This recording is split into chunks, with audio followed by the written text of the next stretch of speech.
As many of you, I'm sure, are aware, E-40 and Too Short have a Verzuz battle coming up on Saturday, December 19th. And to accompany that, they've put out a collaborative project titled Ain't Gonna Do It / Terms and Conditions. And the first single off of that is Triple Gold Sox. You know what time it is. We're gonna go bar for bar and break down those lyrics. So my understanding of this track is that it was originally recorded and everything, at least E-40's part, back in '98. And I guess Too Short found it or came across it when he was working with Any Banks and decided to bring it back. Something like that. I don't remember exactly what he said regarding it, but something like that. But anyways, Too Short starts off. I said, bitch, get in the car. I'm gonna make you a famous movie star. Look at the camera when it's time to pop and smile. That's a money shot. He said, bitch. Like, that's his favorite word. Get in the car. He's gonna make this woman a famous movie star. You know, just, he's giving her, he's giving her instructions on how to look good.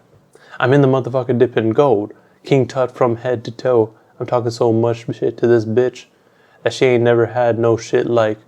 He's dipped in gold, meaning he's got a lot of gold on him, gold jewelry most likely, that he's comparing himself to King Tut, who sarcophagus was basically just gold all across from head to toe. And the stuff that he's telling this woman is stuff that she had never heard or seen or had. Like, all this gold and attention isn't something that she had before. It's so gold, put me in the game, I'm so cold. I don't give a fuck about no hoe. You already know though. It's me and 5 bitches 6 deep in the photo. Put him in the game, he's cold. Like, he's cold with it. Like, his bars. He doesn't give a fuck about no hoe. He doesn't care about her. Like, this woman that he's bringing along, it ain't important to him. And then he's got him and 5 other women in the car, in the 4-door. I'm hoping there's enough seats for it, because that's just not safe. Especially in the Rona age. I'm getting all the money, she can't give nothing from me. I said, lay on your back, face up, open them legs, bitch, make some. I don't need to explain that line at all. He's getting all the money. And he's caked up. You know, he got the money. And she ain't getting nothing from him. But he's told her to lay down. Anyways, that then goes into the chorus, which is basically just E-40 saying, Triple Gold Sox, Triple Gold Sox, Triple Gold Sox, Triple Gold Sox. And he pretty much just says that and then busts through the mayonnaise tires with the Triple Gold Sox. Only thing I can think of with mayonnaise tires is the tires with the white walls. But who knows? This then goes into 40's verse. Ugh, grew up in the hood playing with Glocks and cigs. Long money like the Golden State Bridge. Player from the Himalaya all about his cabbage. Ghetto motherfucker like the owner of the Dallas Maverick. So, back in the day, he grew up in the hood playing with Glocks and cigs, both types of guns. Not necessarily literally just playing with them, but, you know, he was in the streets with it. His money is long, like, he got lots of money. And his sources are vast. And he's comparing it to the Golden Gate Bridge. And he's saying, he's a player from the Himalaya, all about his cabbage.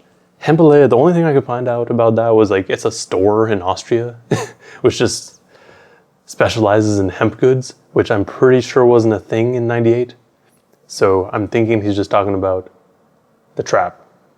Like, you know, he got the green, but he's also all about his cabbage, meaning his money. And he's saying that he's a ghetto motherfucker like the owner of the Dallas Mavericks. Yeah, now, assuming that this was recording in '98 and 40 didn't touch up any of his lyrics,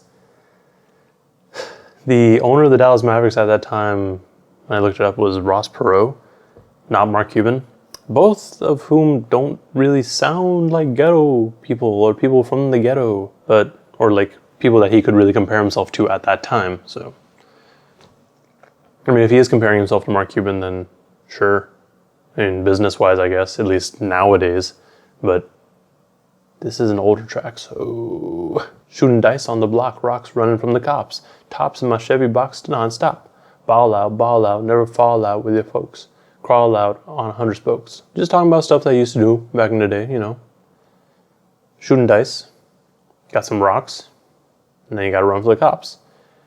Tops in his box, Chevy non-stop. That I'm not sure of. Tops, the only thing I can really think of at that time is like baseball cards. Like, you know, isn't that the brand that makes like the main baseball card company, I guess?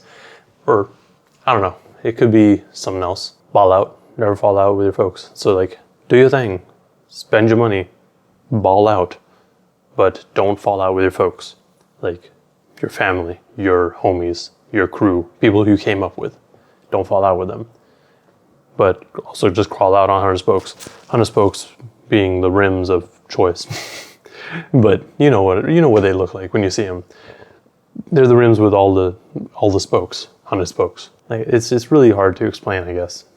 It's all gravity, all up in your hole like a cavity. Strategy, mesmerize a broad with the flattery. Savagery for the energy like a battery. Duracell, copper top, ever ready. It's all gravity, meaning it's all... I think him saying it's all gravity is more of him just saying like, yo, that's just real shit. That's just how it is. But gravity could also just be like a constant thing. Like, this is always going to be like this, or this is how it is. And they're always in your hole like a cavity, or all up in your hole like a cavity. Like, cavities are just holes in your teeth, but they're in holes. Like, they hold up in certain areas. They're in pockets, you know. His strategy is to mesmerize the broad with flattery. Just uses fancy wordplay to mesmerize the women. And then savagery for the energy like a battery. The savagery, I mean, he has it. The energy is like a battery, and then he lists off the types of batteries. No one ever buys ever-ready batteries anymore, really, I feel. And also people, I feel, also forget about the copper top for Duracell, but it is what it is. Not that they're made with copper, so don't go stealing Duracell batteries. You fiends. Fully automatic pet on the set, caked up. Cookies in the oven, ready baked up. Booger green candy paint, no more slanging rocks. Busts through the mayonnaise tires with Triple Gold Sox. Fully automatic pet. He's talking about a gun. His gun is his pet. But they're on the set, caked up with money. He's got cookies in the oven, which he's cooking some product or it's all baked up. But he doesn't need to slang rocks no more. Booger green candy paint, he's talking about a whip. And that whip has those mayonnaise tires with the Triple Gold Sox. That ends 40's verse. And then it goes back into the chorus, which is the same thing. The only thing I can think of that Triple Gold Sox is really referring to is the spokes. Especially if he's talking about bust through the mayonnaise tires with Triple Gold Sox. Like, talking about cars, like, they're a car. If you got, you know, one of them whips from back in the day, which are pretty rare now, actually, but you often have the 100-spoke tires on it, or the rim, sorry, with the white wall tires.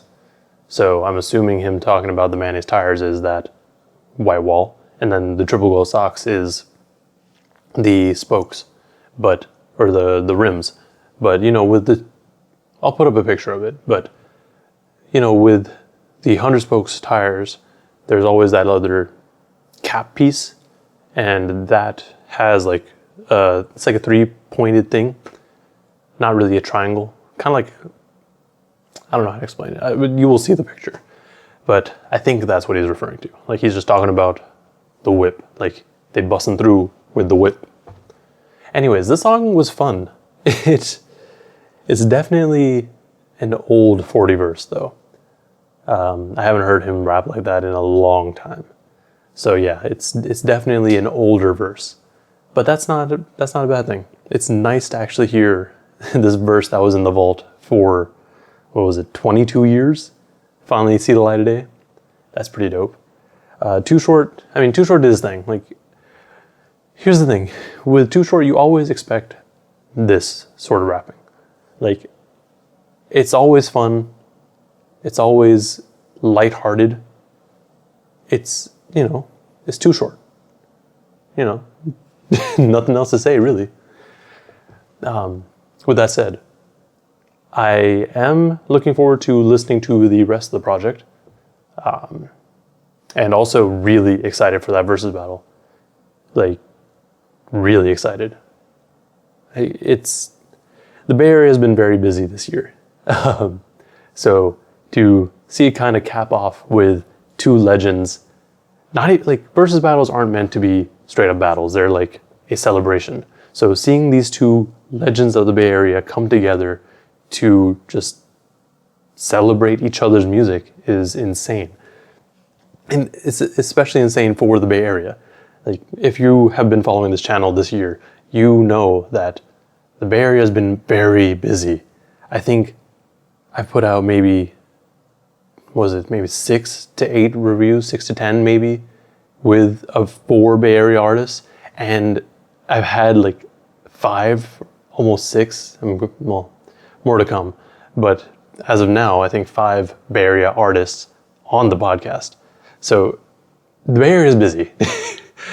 Like, that's putting it lightly. So regardless, this is going to be a dope project. This is going to be a great Verzuz battle. I am so excited. As always though, let me know in the comments below if I missed anything or misinterpreted anything. I feel like this was pretty straightforward, and the only thing that I'm really missing out on is the exact idea of what Triple Gold Sox is. But it's E-40. He just makes up slang. Like, that's just who he is. So, yeah. Let me know if I missed anything.